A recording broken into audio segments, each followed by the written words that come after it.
Dialogue between Gargi and Yagvalakya. It was the court of King Janak. Yagvalakya received question from all learned sages and the seeker assembled there, and he kept offering answer to all of them. Among them, there was a female sage Gargi, the daughter of Yachanku. Addressing the assembly, she said, Revered Brahmins, I shall ask Yagvalakya two questions. If he is able to answer them, no one among you can ever defeat him. He will be the great expounder of the truth of Brahman. Yagvalakya said, Ask, O Gargi. Gargi asked, Yagvalakya, that which they say is above heaven and below the earth, which is between heaven and earth as well, and which was, is, and shall be. Tell me, in what is it woven, wrapped, and wove? Yagvalakya said, That of which they say, O Gargi, that is it above heaven and below the earth, which is between heaven as well as earth, and which was, is, and shall be.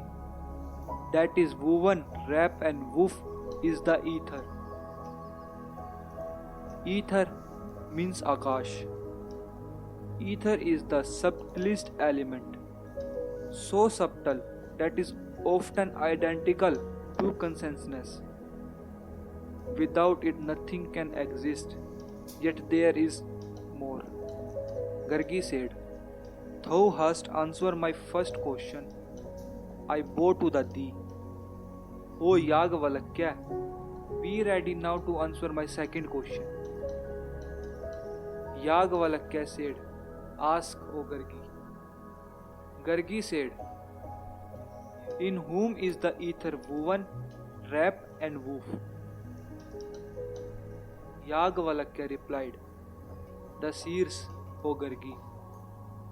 Call him Akasha, the immutable and imperishable reality.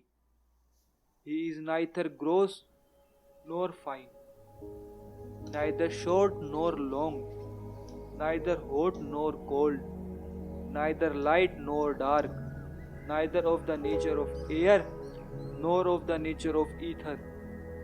He is without relations, he is without taste and smell, without eyes, ear, speech, mind, vigor, breath, mouth. He is without measure. He is without inside or outside. He enjoys nothing, nothing enjoys him. At the command of the reality, O Gargi, the sun and the moon hold their courses. Heaven and earth keep their positions. Moments, hour, day and nights, fortnight and months, season and years, all follow their paths. Rivers issuing from the snowy mountains flow on, some eastward, some westward, other in other directions. He, O Gargi, who in this world, without knowing this reality, offers oblations, performs sacrifice, practice austerities, even though for many thousands of years gain little. His offering and practice are perishable. He, O Gargi, who depart this life without knowing the imperishable, is pitiable. But he, O Gargi, who depart this life knowing this, is wise. This reality, O Gargi, is unseen but is the seer, is unheard but the hearer, is unthinkable but the thinker, is unknown but the knower. There is no seer but he, there is no hearer but he, there is no thinker but he, there is no knower but he. In Akasha, O Gargi, the ether is woven, wrapped and woof. In Akshara, Varli, The ether is woven, wrap and woof. Hearing these words from Yagvalakya, Gargi again looked at the assembled Brahmins and said, Revered Brahmins, well may you feel blessed if you get off and bowing before him.